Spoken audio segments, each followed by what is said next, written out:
Shalom, family. I want to share this message about words. Our words can be used as a weapon of mass destruction if we're not careful. You know, we handle guns with care because we all know that bullets are impactful for life and death. And if we really understood that words hold that same power, then we would handle our mouths with the same type of care. We wouldn't shoot out words recklessly, end up making casualties out of our targets, as well as the innocent bystanders who overhear our words. Matthew 12:36 and 37 says that, and I say to you, this is Messiah talking, it says, and I say to you that for every idle word men speak, they shall give an account of it in the day of judgment. For by your words you shall be declared righteous, and by your words you shall be declared unrighteous.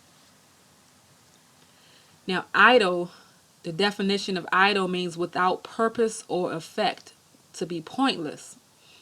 Now, in that text that we just read, the Greek word argos is the word there for idle. It says it means inactive, unemployed, by implication meaning lazy or useless. Barren, we know barren means not bearing fruit. It's empty, idle, slow. And it says, of things from which no profit is derived, although they can and ought to be productive, as of fields, trees, gold, and silver. So it's saying something is idle when it's not bringing forth a profit, but it's supposed to bring forth a profit. It's supposed to be productive, but it's not. It's barren. It's not fruitful. So these idleness, something that's idle, is not fruitful. So idle words, they aren't neutral. It brings no positive effect, but it sows negative seeds into your life. So when you're speaking idle words, they're empty. They're supposed to be bearing a positive effect, right? They're supposed to be doing something that's bearing good fruit.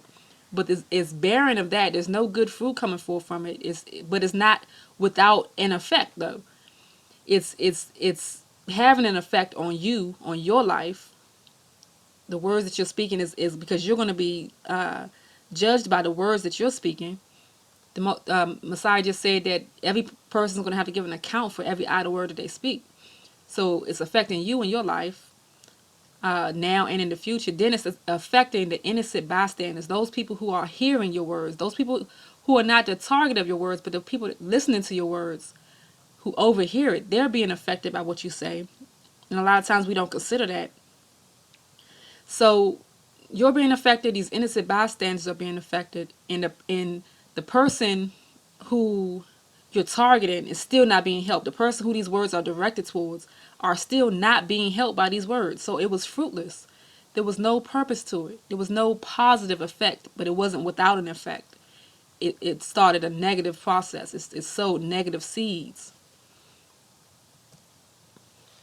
So we have to be mindful and consider, what is the aim of our words? What's the target? What's the goal of our words? Are we being intentional and thoughtful about the words that we're speaking? Are we being intentional and thoughtful about the words that we're speaking? Are we just talking or writing or doing whatever recklessly without really giving too much consideration and thought to the words that we're using and saying, and what's the purpose behind it? So are your words, are they aimed and trained to tear down strongholds? Are your words, are you speaking words, especially if you're attempting to teach or by default being a teacher, are your words aimed and trained to tear down strongholds? Are you trying to, is it your intention to tear down some type of stronghold?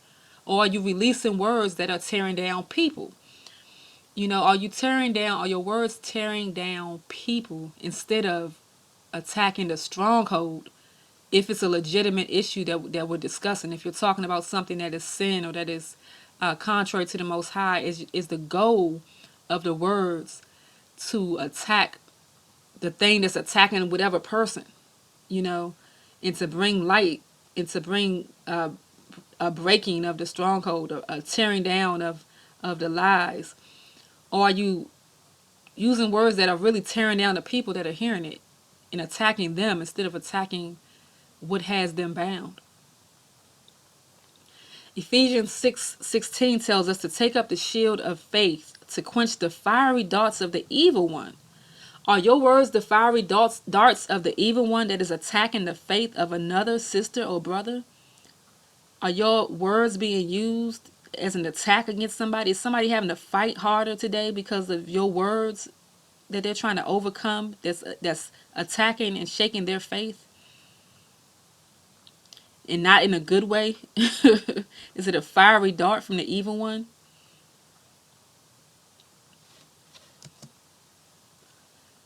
So let's look at Matthew chapter 12. We read that little excerpt a few minutes ago from Matthew 12. I want to go back to the beginning of this chapter here. So again, we're dealing with Messiah, and it says, at that time Yahushua went through the grain fields on the Sabbath, and his taught ones were hungry, and began to pluck heads of grain to eat. And when the Pharisees saw it, they said to him, they're using their words, "Look, your taught ones are doing what is not right to do on the Sabbath." But he said to them, "Have you not read what David did when he was hungry, he and those who were with him?" So they're observing him doing something, and they're accusing him of doing something not right. They put this accusation against him. They're standing back and watching and observing, and he's doing something. Yahushua, and we know from this story, he's not doing anything that's against Torah. He's doing something righteous. He's trying to feed his disciples that are with him. Okay, so but they're standing back and watching what he's doing and trying to find fault. They're trying to find an accusation, right? So they said to him, are you doing what's not right on the Sabbath? So Yahushua goes on to explain, to give this example of David, and how he, went to do the showbread. So he's, justifying what he's doing and letting them know that it's not unrighteous. And then I'm going to jump down to verse 6. It says, "But I say to you that in this place there is one greater than the set apart place." Verse 7 says, "And if you had known what this means, I desire compassion and not offering, you would have not condemned the blameless." So because they don't understand the will and the purpose of the Most High, because they don't understand the bigger picture of the Most High's desire and his will, what the Most High's heart and what the Most High's mind is. It says that if they would have known that, basically, they would not have condemned the blameless. So by their words, they were putting accusations on him when he wasn't doing anything wrong, but they perceived it because who are these people? They're the Pharisees. And the Pharisees always can find fault. They're looking to tear somebody apart, to tear you down, to try to find what you're not doing according to their opinions, their preferences, their standards, right?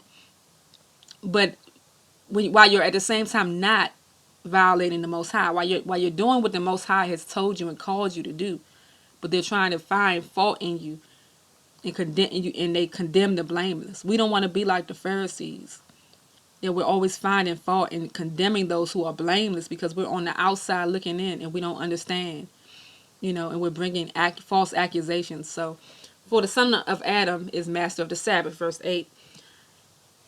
"So, in having left there, he went into their congregation, and see, there was a man having a withered hand, and they asked him, saying, 'Is it right to heal on the Sabbath?'" Here they go again. So it's to accuse him. It tells you right in the text what their purpose was. Their purpose for their words, it was aimed at bringing an accusation. They're trying to trip him up. They're trying to cause him to stumble in some kind of way. They're trying to find reason to bring a judgment.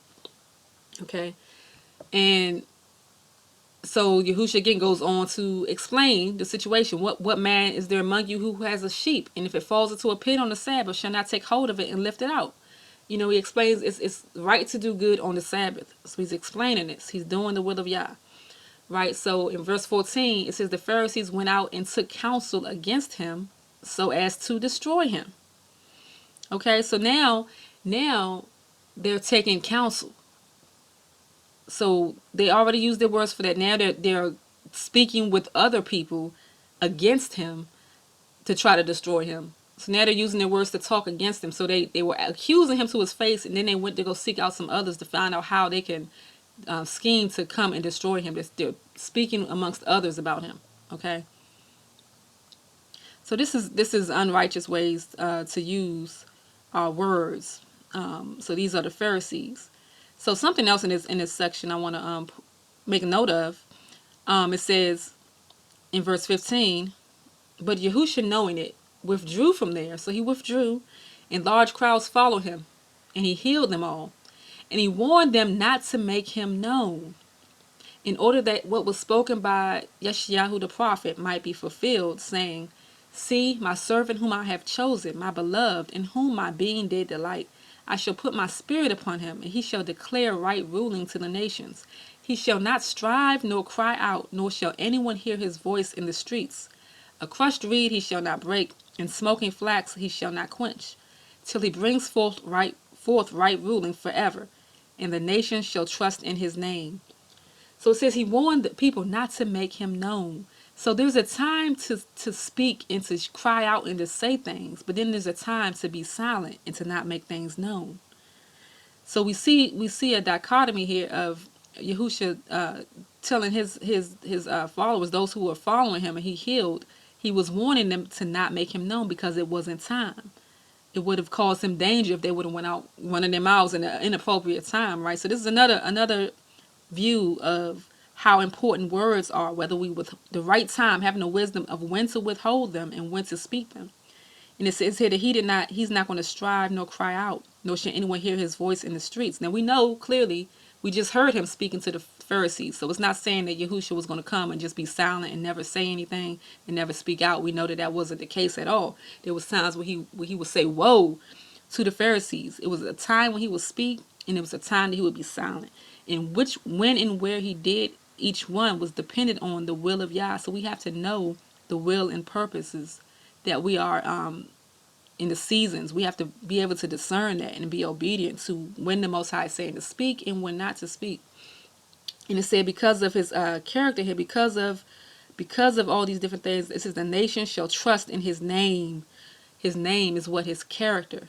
They're going to be able to trust in his character, right? So this goes on some more, and it says that now these Pharisees, it says they brought to him one who was demon possessed, okay, and then he cast this demon out, and so the Pharisees heard about this, and they say, well, this one does not cast out demons except by Beelzebub, the ruler of the demons. So now they're accusing him again and saying that what he's doing, the work that he's doing from the Spirit of the Most High, he's being accused by the Pharisees of it being done by Hashatan, basically. Okay, so they're accusing him, and so it says Yahusha knew their thoughts, because what you speak out of your mouth comes from where? Your thoughts comes from what's in you. So he knew their thoughts, he knew what was in their heart, and he heard what they said and knew what was in their heart. He goes on to explain how, Satan cast out Satan. Satan couldn't cast out Satan. That's a house divided against itself. So he goes on to explain. But then he says, so he goes on to explain that in the rest of the verses. And then he says in verse 30, he talks about he who was not with me is against me, and he who does not gather with me scatters abroad. Because of this I say to you, all sin and blasphemy shall be forgiven men, but the blasphemy against the Spirit shall not be forgiven men. And whoever speaks a word against the Son of Adam, it shall be forgiven him. But whoever speaks against the set-apart Spirit, it shall not be forgiven him, either in this age or the age to come. So he's explaining here, because in this example, they were blaspheming, they were speaking against the work. They looked at the work that the Most High was doing through his Spirit, and they looked on and said, oh, well, this is being done by Hashatan. This is not of the Spirit of Yah. They were speaking against what the Spirit of Yah was doing. They're speaking against the power of the Most High and claiming and attaching it to Satan. They attached it to Hashatan. So we have to be very careful that we're not looking on at something that the Most High is doing. Looking on at something that is a person who is of the Most High or has the Most High Spirit. We have to make sure that we're not looking at these people because we're judging from the outside. We're judging from without knowledge. We're judging from the outside and not being able to give an accurate account of what's going on. So we're putting accusations on something that we're not, because we don't perceive what's going on. Now, this does not mean that you don't make righteous judgments about what's going on and we just call anything, anything, but you don't speak on things that you don't know of when you don't know the matter. So a lot of people do this with calling things, saying that things are not of Yah when they don't perceive or understand it. You test the spirit by the spirit, you test the fruit by his word. Hallelujah. It says, either make the tree good and its fruit good, or else make the tree rotten and its fruit rotten. For a tree is known by its fruit. Brood of adders, how are you able to speak what is good, being wicked? For the mouth speaks from the overflow of the heart. The good man brings forth what is good from the good treasures of his heart, and the wicked man brings forth what is wicked from the wicked treasure. So whatever is in, if the tree is not good, then it's going to bring forth bad fruit. If it's a good tree, it's going to bring forth good fruit. So whatever's in your heart, from the abundance of the heart, the mouth is going to speak. Whatever's in your heart, that's what's going to flow out. Whether it comes out with your words, you can speak words that are correct, but with the wrong spirit, it's still going to come out with your words. It's going to come out in the wrong spirit if your heart is not right. Or the wrong words will come out. You'll be speaking the wrong things if something is not right in your heart. You're going to perceive and see things in a way that is not, because based on what's in your heart, the lens that you're looking out of, what's going on in your soul, in your mind, is going to determine what you see and perceive, and then you're going to speak based on that, right? And then it says, the verse we got to earlier, and I say to you that for every idle word men speak, they shall give an account of it in the day of judgment. For by your word you shall be declared righteous, and by your word you shall be declared unrighteous. Hallelujah. So whatever thoughts, whatever motives, whatever ill feelings that are within us, within our hearts, our minds, whatever type of spirit is in us is going to come out of our mouths. So we have to know our own hearts and be cleansed and purified of whatever is defiled within us. So we saw in that example we just read, we saw accusation a whole lot. An accusation is a statement by one person asserting that another person or entity has done something improper. The person who makes the accusation is an accuser, while the subject against whom it is made is the accused. Now, the accusation. So we know the scripture tells us in the commandments, and in the 10, it says, "Thou shalt not bear false witness against thy neighbor," and that's what an accusation is. It's a false witness. It's a reason why I said with 2 to 3 witnesses, it needs 2 to 3 witnesses for something to be taken into. For something to be judged, basically. Like you can't bring one witness against somebody. It has to be at least 2 to 3 witnesses, because one witness could be bearing false witness, and this person may end up being stoned to death. They're going to be judged, like literally judged and killed, condemned, based on this witness. And that's why it's so unrighteous to bring false witness, because you're bringing a judgment that could be the end of this person's life in those times.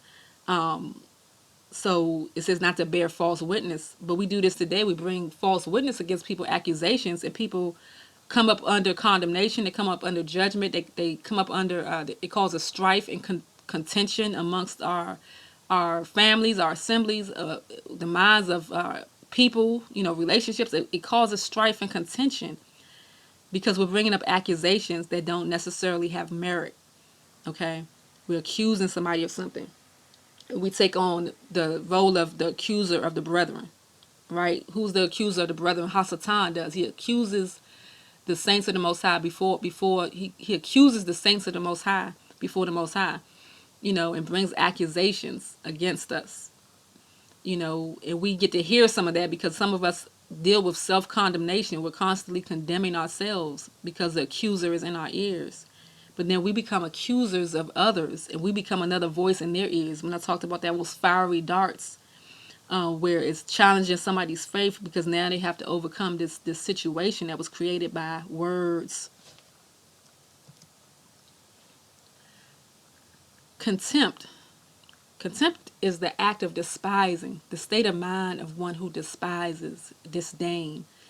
Contempt is a pattern of attitudes and behavior, often towards an individual or a group, but sometimes towards an ideology, which has the characteristics of disgust and anger. So they say that disgust and anger is the attitude, is the behavior that's demonstrated towards either an individual or a group, or sometimes it's towards an ideology. There's something that we despise. Is certain mindsets or certain things that we just have a disdain for. We just have a distaste for, which is appropriate to have that towards an ideology. But sometimes we attach that to people, and our attitude towards a whole group of people will be a certain way because of our distaste for something, because of our disdain or our feelings for it. So we end up just in a state of contempt in our spirit. We just don't like a whole group of people.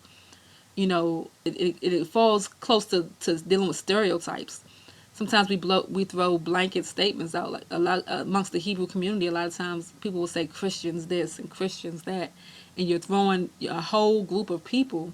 We have a disdain for a whole group of people, and what you really have a disdain and what you really despise is the ideologies that you've found to be false, that you now understand that there was some deception, and you come against those ideologies. You have a hatred towards them, right? But then you end up, instead of hating the ideology and wanting to help break it down and explain it to people, and help people understand, and to help people overcome it, you hate the whole group of people. You have a distaste and a contempt for the whole group of people. The same way a lot of times in Christianity, those who are not awakened to their Hebrew heritage, when they even hear the word Hebrew Israelite or anything related to it, is a immediate attitude of disdain, distaste, and contempt, because they look at those who are amongst that they've encountered that are full of hatred, or what they perceive to be racism, or different attitudes that are not of the spirit that they've encountered. So they throw everybody in with that whole category, and they have a complete disdain and contempt. Instead of having a disdain for the ideologies there, to be have a disdain for what they perceive as being a prejudice, or being a superiority, or being a anger or hatred, or whatever the case may be. Instead of hating the idea of it, of what's being portrayed, they hate to have a contempt for the whole people, right? So the characteristics are disgust and anger. The word originated from a Latin word meaning scorn. So there's a relationship between contempt and scorn. Scorn means open dislike and disrespect or mockery, often mixed with indignation, an expression of contempt or derision, an object of extreme disdain, contempt, or derision, something contemptible. So scorn is an open disrespect. It's an open dislike. I'm making it known. Everybody knows I feel this way. I make a mockery sometimes out of whatever the object of my scorn is. And then it mentioned in there mockery. Mockery is mocking. Mockery or mocking is the act of insulting or making light of a person or thing. Making light of, insulting. Sometimes merely by taunting, but often by making a caricature, but purporting to engage in imitation in a way that highlights unflattering characteristics. So you pull out unflattering aspects of something and make a caricature from it. You make fun of it, you mock it, you can look at the memes that we have. A lot of times, a lot of memes are being made, and they're mocking those who they're mocking different aspects of the faith, right? You see those amongst Hebrews that don't have understanding of who Yahusha is. So there will be things mocking. You'll see the memes of the white Jesus making a mockery out of the understanding that people have that's false. So it's like you have a disdain and a scorn for this falseness here. So you make a mockery out of it and taunt the whole thing. You make light of it, right? So this is mockery. This is scorn. But when you're making a mockery out of someone or some group of people's lack of understanding, how is that helping them? How is that going to entice them to get more understanding? It's meant to be, I guess, entertainment for those who are in the know of that knowledge, but it's insulting to those who don't. To those who don't have understanding, to those who don't know, it's not helping them to come to a knowledge, and it's insulting. And now you've shut the door to future possibilities of engaging them just for, the entertainment of those who have that information. So insult. An insult is an express. So we talked about scorn, and that talked about being insulting. So insult is an expression or statement which is disrespectful or scornful. That same word again. It's like that all of it is connected together. They're each a little slightly different, but they're connected together. Insults may be intentional or accidental. An insult may be factual, but at the same time contemptuous. So you can insult somebody. Sometimes we get to saying, "Well, I'm just telling the truth." I'm just stating the facts. It's true, isn't it? But you're being insulting and contemptuous at the same time. You know, it's some things that just by saying it, it's an insult. Okay, it's like if you called a person an inbreed. That's it may be true, but it's insulting to use that word. If you called a person a bastard, it may be factual of their situation.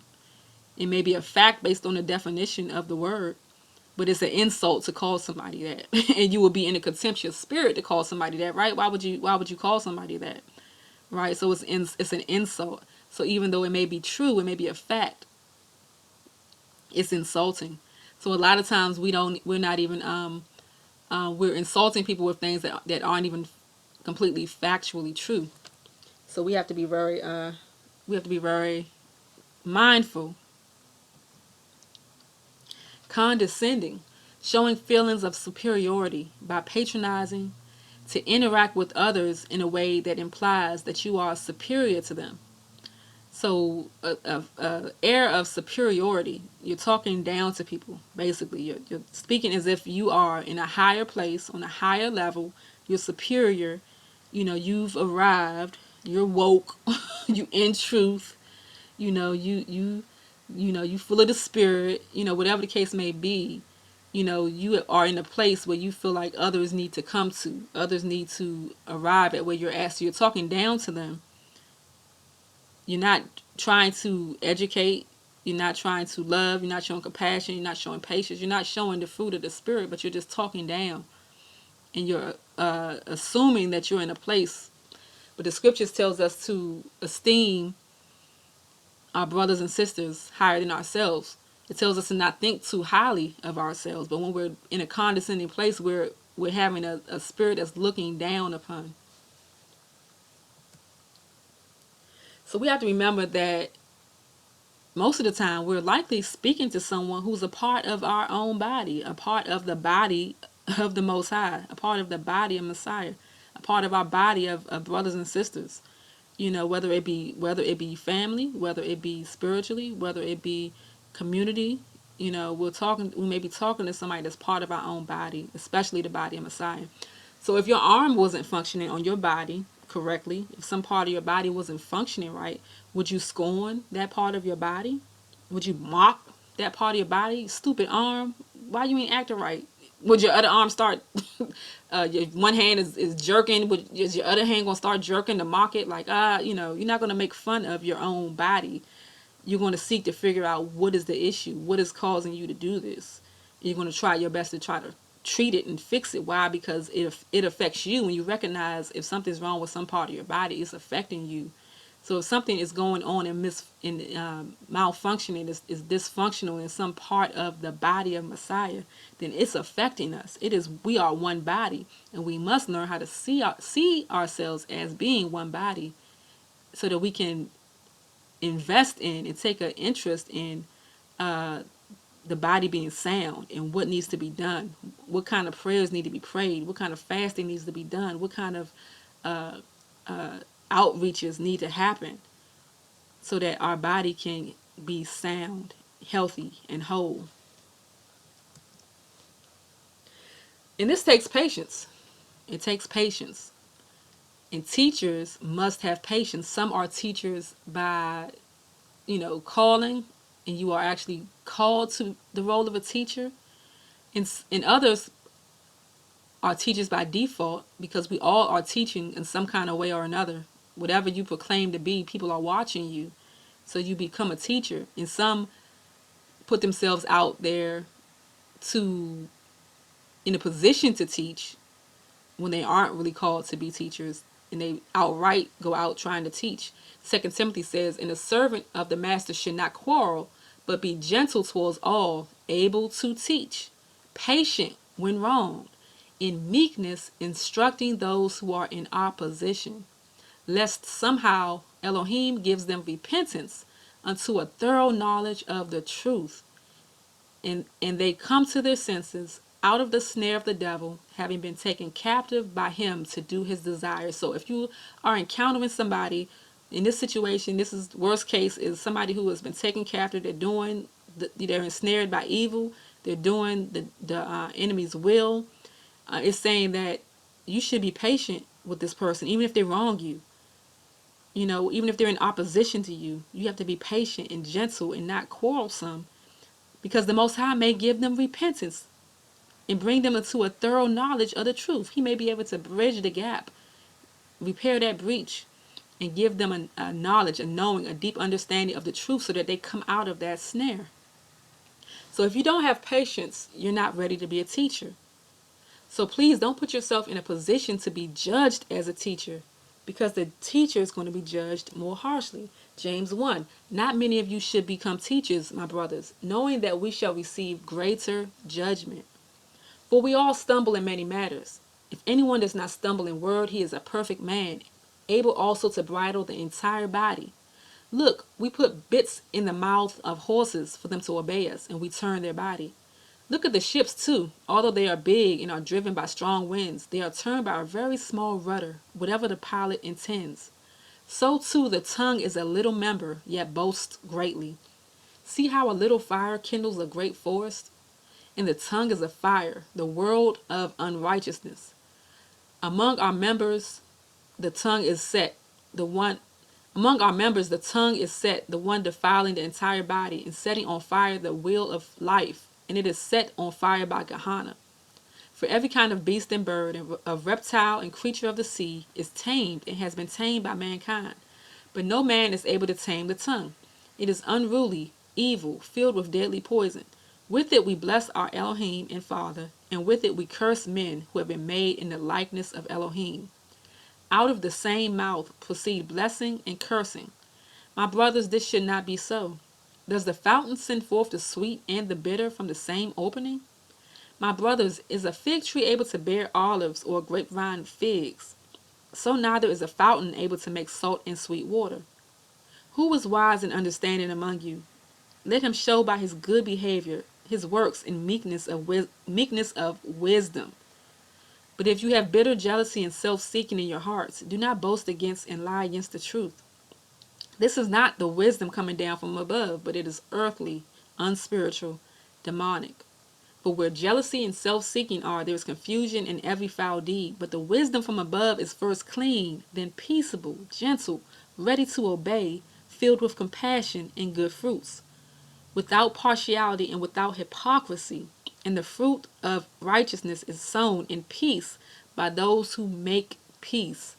Those who make peace, not those who try to keep peace, but those who make peace. So being meek or gentle does not mean not being a peacemaker, one who will bring the sword to make peace, but it's the spirit in which you're doing it. So James gives us an example here. He gives us a warning about how strong and powerful the mouth is, how the tongue is, how our words are, and that two things can't come. We heard this from Yahushua about the tree. A bad tree won't bring forth bad fruit, won't bring forth good fruit, and a good tree is not going to bring forth bad fruit. So that the evil and the righteous can't come out of the same mouth. So he says that the mouth is strong and it causes us to stumble. So we have to submit it. It has to be something that's submitted to self-control. So lest you think that I'm saying that, we should never do as Isaiah 58:1 says, cry aloud, do not spare. Lift up your voice like a ram's horn. Declare to my people their transgression, in the house of Yaakov their sins. Yes, yes, yes. The scriptures does tell us to cry aloud and spare not. But many take this as a justification to run out and to tear people to pieces. And it's not what is being said here. And it's not the spirit of this whole chapter. He's telling us, and specifically speaking to the prophet in this text, to cry aloud and to do not spare, and to lift up your voice like a ram's horn, and to declare their transgressions. But what does it go on? This verse, I'm not going to read it all here for sake of time, but read all of Isaiah 58. And the Most High is talking about how they will come to him, and they're doing all these things, and they're fasting, and they don't understand why they're not getting a result. And he's telling them that they have the wrong, they're doing these things, but there's strife and contention amongst them. But what he really wanted out of them was for them to take care of the causes of the people amongst them. And he says in verse 9, he says, and when you do those things, then when you call, Yahuwah would answer. And when you cry, he would say, here I am. If you take away the yoke from your midst, the burdens, the oppression, if you take that away from your midst, the pointing of the finger and the speaking of unrighteousness. He's saying that these things got to come out from the midst. So while he's saying to cry loud and spare not and let the people know their transgression, the part of it is that they're pointing the finger and speaking unrighteousness. And it says, if you extend your being to the hungry and satisfy the afflicted being, if you extend your being to the hungry, and if you read the whole rest of this chapter, it's talking about how the service that he's expecting to be able to bring justice, to bring righteousness, to take care of each other, satisfy the afflicted being, to take care of those who are oppressed, to stop being oppressors.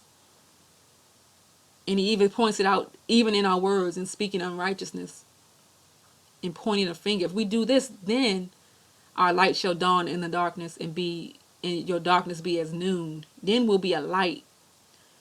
So the purpose is not, if the purpose of crying loud and sparing not is to tear people to pieces, we're missing the whole point. If we're not coming in the spirit, the whole spirit of this whole text is dealing with taking care of lifting the burdens, lifting the yokes of oppression. Hallelujah.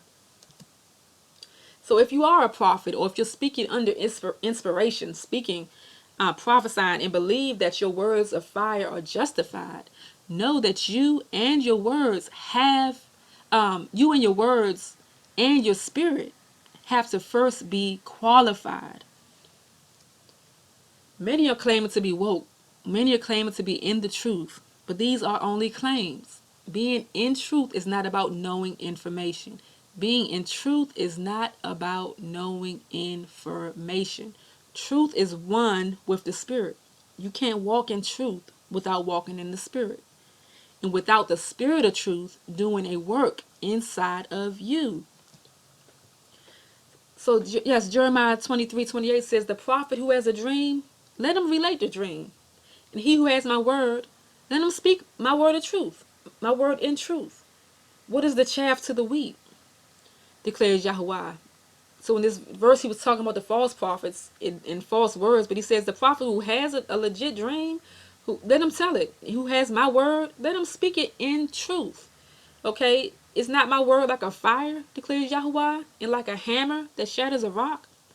If you're going to speak on the matter, speak Yah's word from his heart, not from your own soul or things that are going on inside of you, and speaking that out as if it's the Most High's truth.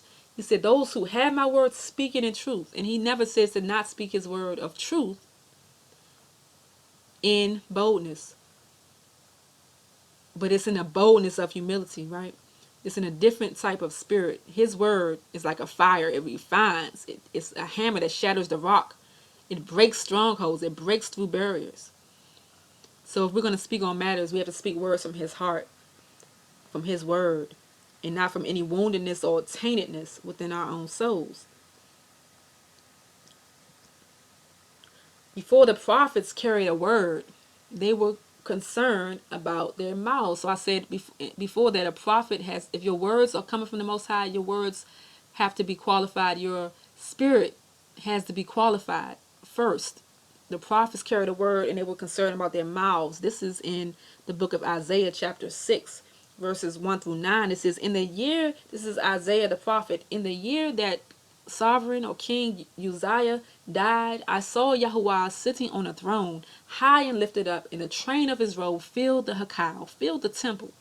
Above it stood seraphim. Each one had 6 wings. With 2 he covered his face, with 2 he covered his feet, and with 2 he flew. And one cried to another and said, Set apart, set apart, set apart. Holy, holy, holy is Yahuwah of hosts. All the earth is filled with his esteem. And the posts of the door were shaken by the voice of him who cried out, and the house was filled with smoke. So he's coming basically into the presence of the Most High, Isaiah does. In verse 5 he says, And I said, Woe to me, for I am undone, because I am a man of unclean lips, and I dwell in the midst of a people of unclean lips. For my eyes have seen the King, the sovereign of hosts. And one of the seraphim, so he acknowledges, when he comes to the presence of the Most High, the first thing he acknowledges is himself. What is wrong with him? And he dwells in the midst of a people who have the same issue. So he's like, I am undone, woe to me. He didn't come to he came to the presence of the Most High saying, woe to me. And the first thing he talked about was his lips. And it says, and one of the seraphim flew to him, having in his hand a live coal, which he had taken with the tongs from the altar. And he touched my mouth with it and said, See, this has touched your lips. Your crookedness is taken away, and your sin is covered. And I heard the voice of Yahuwah saying, Whom do I send, and whom would go for us?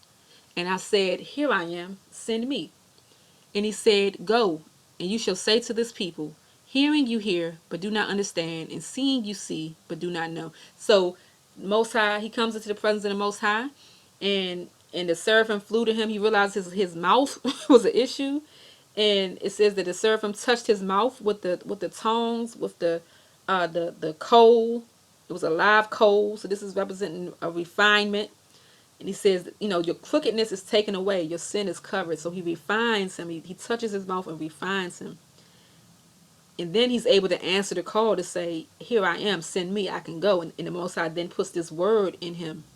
It tells him to go and say this. Go and say this to the people. So he had to be qualified. He had to be cleansed. He had to recognize. He had to go into the presence of the Most High, recognize his issues, have it refined in the fire, and be cleansed for this word to be put in his mouth to do. As we said, the Most High's word is a fire and is a hammer that hits the rock. The Most High's word is effective. It does not return to him void. So we have to not be a vessel that's hindering, that's being a hindrance.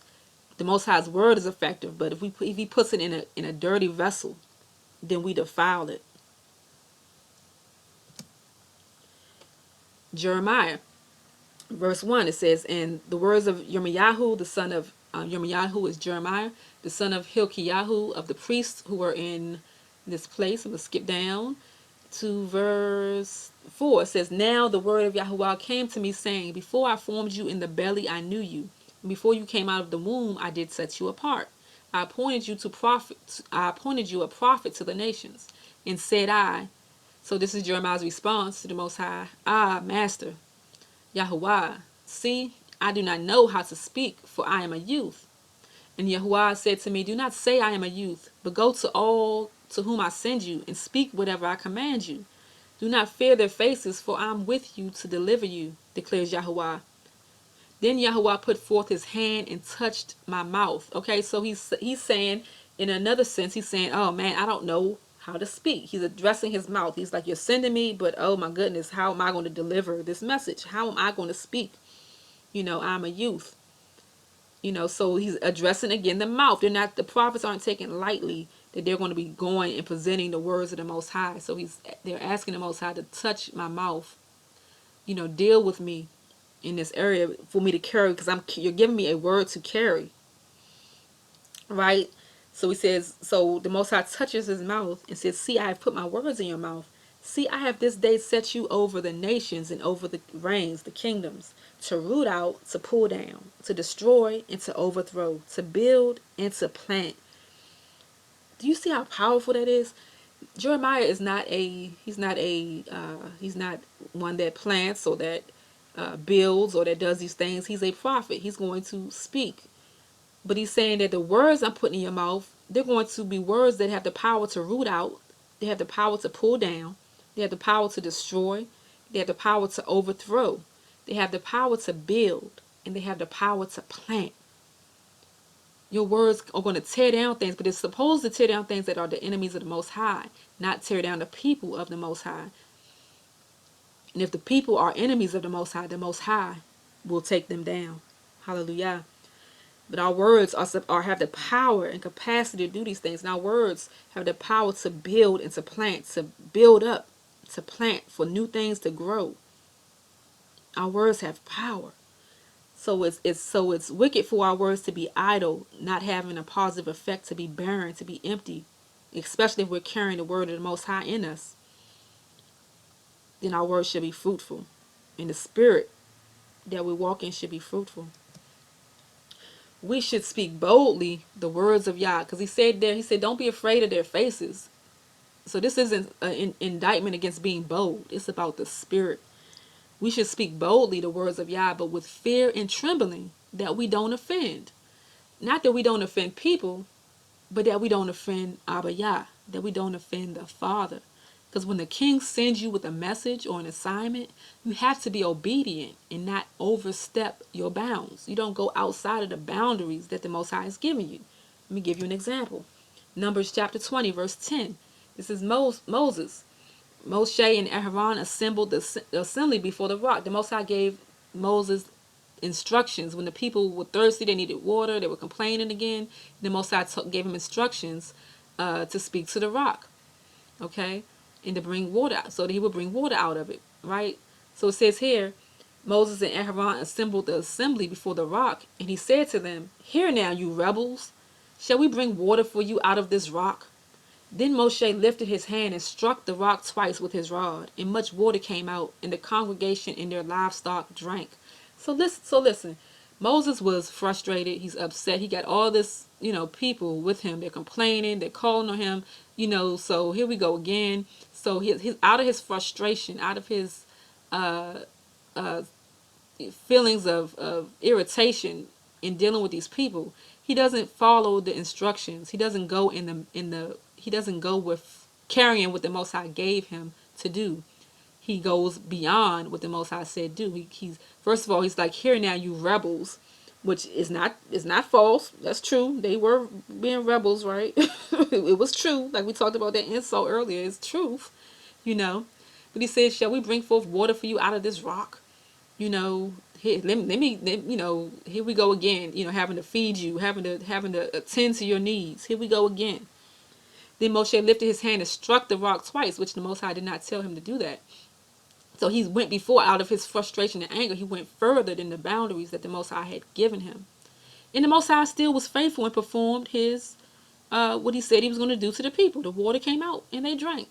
But Yahuwah spoke to Moshe and to Aaron, "Because you did not believe me, trust me, you did not believe me, to set me apart in the eyes of the children of Israel.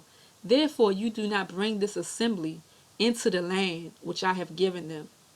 Man, Moshe, he lost his reward because, and still had to continue after this to lead the children of Israel to the land. But he lost his reward because he did not deliver in the way that the Most High told him to, but out of his own being, his own thoughts, his own feelings, he came to deliver this to the people. He was presenting the Most High to the people. And he came the wrong way from what the Most High told him to do. And it cost him his reward. And the Most High said, "You did not believe me. You didn't have faith in me. You didn't have faith to set me apart in the eyes of the people. You didn't trust me. You moved out of pocket." Right? Moses took on as if it was, his message, as if it was his,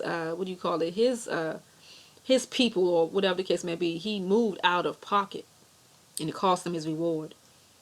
The verse we read earlier said to us that teachers are going to be judged. I think it was in Timothy. It said teachers were going to be judged more harshly.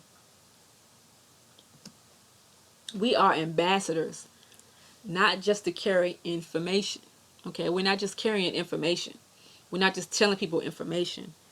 When we have been sent by Yah, we are ambassadors of the character of Yah. We come in his name. His name means his character. That's what name means. It means his character, his reputation, his fame. So his reputation is on the line. His fame, his character is on the line. We are ambassadors. We're not just carrying words. We're not just carrying information to people. We're carrying the spirit of Yah. We are his ambassador. We are ambassadors of Yahusha. We are ambassadors of the spirit of Yah. We are ambassadors carrying words, but in a character, in a way that is to uphold his reputation. Name also means authority. So when we get this right, when we carry the right message with the right character, with his authority, there is power. We get to see it having an effect. Now Yahusha, they said of him in Mark chapter 1, and they were astonished. He gave some teaching, and when he finished teaching, it says that the people were astonished at his teaching, for he was teaching them as possessing authority and not as the scribes. So he didn't come in the same type of way that the scribes and the Pharisees were coming. They knew, the scribes and Pharisees, they had this understanding of, all these understandings of Torah and different things, and they were the ones who were regarded as the teachers, and they were the high ups, but they said there's something about Yahushua. He's not teaching in the same way as they are. His words have authority. They have power. He's not like the others. He's telling us the word, but it's a power to it. Okay?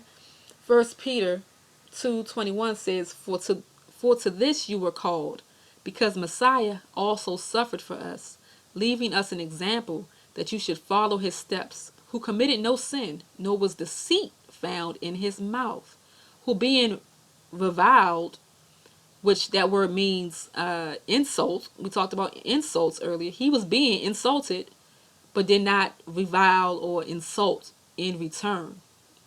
Suffering, did not threaten, but committed himself to him who judges righteously. He was committed and submitted to the Most High, to the mission of the Most High. He was submitted to the Most High.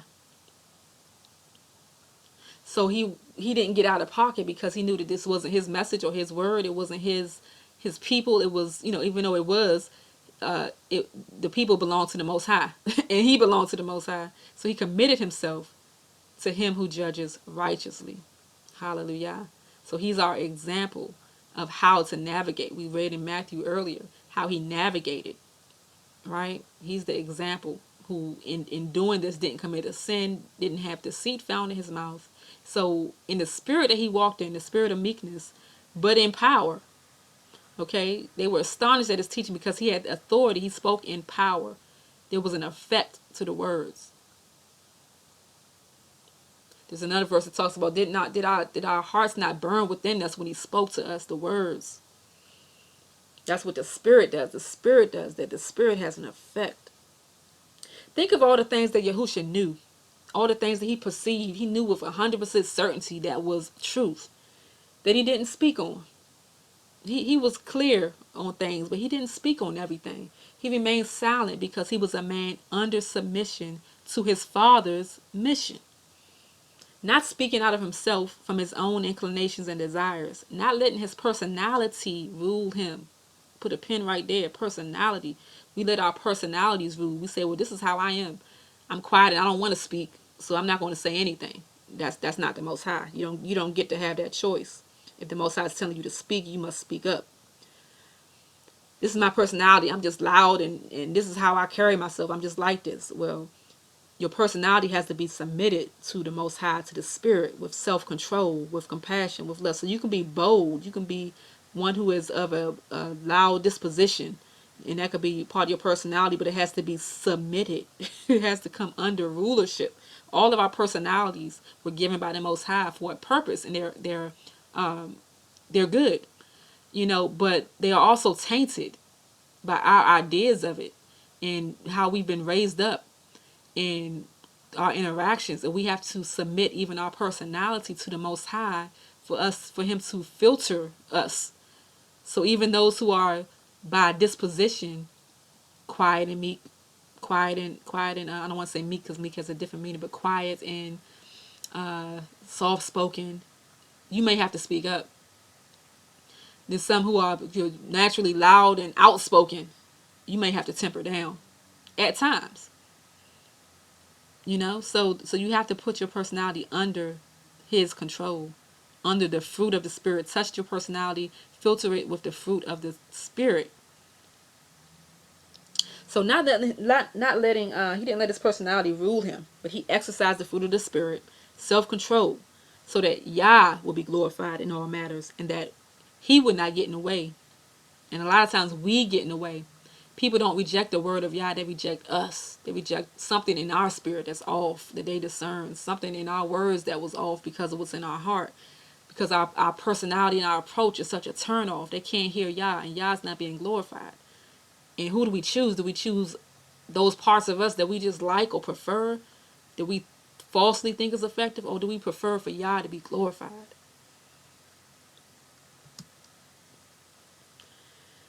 So, a lot of times we say that we're just telling the truth out of love, like we're loving a person by telling them the truth.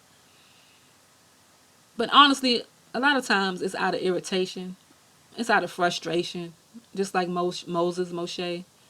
We're irritated, we're frustrated. So, and not that there's anything wrong with being irritated or frustrated, but we have to recognize that in ourselves so that we know, in a spirit of irritation and frustration, maybe I should wait to say what I have to say. Maybe I should be mindful of how I'm saying it. Maybe I need to pray first. We have to be mindful. We can't give ourselves excuses to say, hey, well, I'm telling the truth because it was truth, or because, hey, it's just love. I'm trying to love you. I'm trying to help you. We're not going to be perfect. We're not going to hit it right every time, but we have to be mindful, and we have to grow and mature in this area. So if we truly are submitted to the Spirit, and we truly are walking in love, then out of the abundance of our heart, that's what our speech is going to do. And we're more and more we have to be less mindful of it, because love is going to abound in us, compassion is going to abound in us, and out of that type of heart for our people, for people that we encounter, that's what's going to speak. That's what's going to be the filter for our communication. So let's examine ourselves. If we examine ourselves more than we point the finger at others and seek to examine and analyze and accuse and point at others and what they're doing and not doing, if we examine ourselves more, we'll be more effective, more fruitful, and the Most High can be glorified in us. So, some questions for reflection. Are we joining Hashatan in being an accuser of the brethren? Before speaking, before handling, when you're handling the gun, before it starts shooting out bullets, shooting out blanks, shooting out deadly bullets, ask yourself, what is my goal? Am I joining Hashatan and being an accuser of the brethren right now? Am I just accusing, making accusations, be it false or true? Is there any fruitfulness out of what I'm saying, what I'm speaking? Am I just airing out blanket judgments without knowledge? Am I on the outside looking in and judging things? Am I throwing out blanket statements and indicting whole groups of people? We got to stop this one.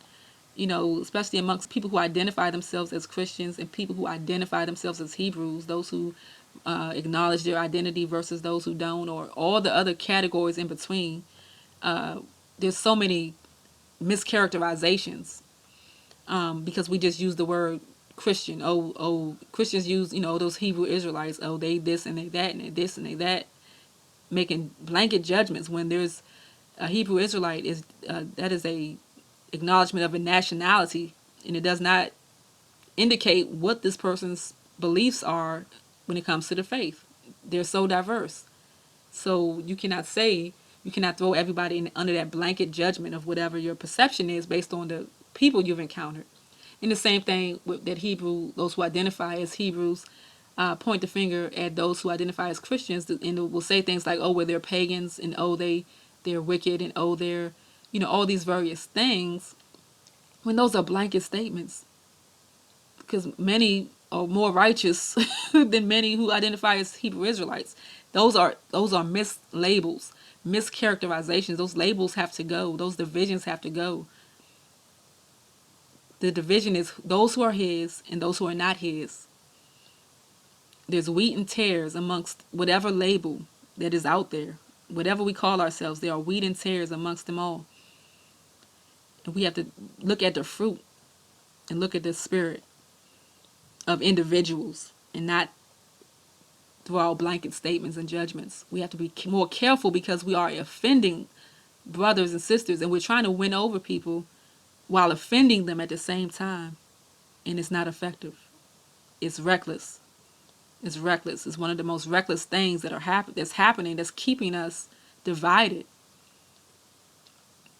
So are we airing out blanket judgments without knowledge, without insight? Are we airing out personal anger and disgust in a spirit of self-righteousness? Are we being condescending? Are we looking down as if we have arrived somewhere, as we're so woke, we're so, you know, risen above something, that we're just airing out our anger and our disgust about something? We're being contemptuous about some activity or some group of people or some person out of a self-righteous spirit, instead of having a spirit of humility and prayer. We assume that we've arrived somewhere, well, we have to stay, not to think more highly than we ought to. Stay sober-minded. If you're on the path, praise Yah. and do so with fear and trembling, because at any moment we can fall off to the left or to the right, or the Most High can give us over to a spirit of delusion because of our pride. And have you gained the insight, wisdom, and compassion to address the underlying issues of whatever it is you're speaking on, whatever you're speaking against? What are the underlying issues there? What's causing people to be entrapped? The scripture says to take the plank out of our own eyes before we try to take the speck out of someone else's eye. And then we'll be able to see clearly how to do it. We'll have the compassion, we'll have the insight, we'll have the revelation to be able to help somebody. We'll have the love. Once we've dealt with ourselves, we can see clearly how to help someone else, because we've gained humility, we've gained compassion, we've gained wisdom. And then we will have the patience to be effective in our words and our teaching. So thank you, family, for listening. Please share this video. And I pray that this was edifying. I pray that it was something to think about. I pray that we examine ourselves and be more mindful and more effective with our words, because they are powerful for our detriment or for our gain. Our community is going to be uprooted, destroyed, thrown down, or built up and planted based on our words. All praises to the Most High Yah. Shalom.